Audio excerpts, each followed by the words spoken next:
யாழ்ப்பாணம் நல்லூர் கந்தசுவாமி ஆலய கைலாச வாகன திருவிழா இன்றைய தினம் நடைபெற்று சுவாமி வீதியுலா முடிந்து வசந்த மண்டலத்துக்கு செல்லுகின்ற போது வசந்த மண்டபத்திற்கு முன்னால் சுவாமி கும்பிடுவதற்காக காத்திருந்த பெண்களை விலகி போகவில்லை என்று தெரிவித்து சிவப்பு சால்வை அணிந்த நபரொருவர் தாக்கியுள்ளார்.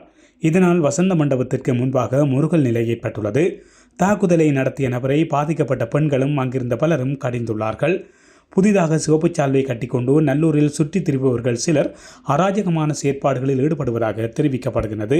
ஒலிவாங்கியால் தாக்கியதாகவும் கூறப்படுகின்றது. எனவே இந்த பிரச்சனையை ஆலய நிர்வாகம் தீர்க்க வேண்டும் எனவும், தீர்க்க தவறுகின்ற பட்சத்தில் பக்தர்களுக்கும் அவர்களுக்கும் இடையிலே வீண் முரண்பாடுகள் ஏற்படும் என்றும் தெரிவிக்கப்பட்டுள்ளது. இதேவேளை நல்லூரில் வன்முறையில் ஈடுபட்ட ஐவரை தொடர்ந்து விளக்கமறியலில் வைக்க உத்தரவிடப்பட்டுள்ளது. குறித்த உத்தரவை யாழ்ப்பாணம் நீதிமன்ற நீதவான் பிறப்பித்துள்ளார். இந்த சம்பவம் தொடர்பில் மேலும் தெரிய வருகையில், ஐவர் அடங்கிய குழு ஒன்று நல்லூர் அடியில் இருந்த 4 மீது கூறிய ஆயுதத்தால் தாக்குதல் நடத்தியது. இந்த சம்பவம் நேற்றைய தினம் இடம்பெற்றது. இந்த தாக்குதலில் காயமடைந்த 4 இருவர் சிகிச்சைகளுக்காக யாழ்ப்பாணம் போதனா வைத்தியசாலையில் அனுமதிக்கப்பட்டனர்.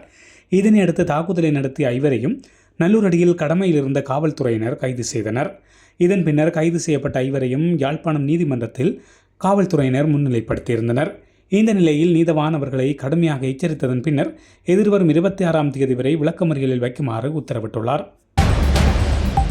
இதுபோன்ற செய்திகளை உடனுக்குடன் தெரிந்து கொள்ள மீரா தமிழ் சேனலை சப்ஸ்கிரைப் செய்து இணைந்தீர்கள்.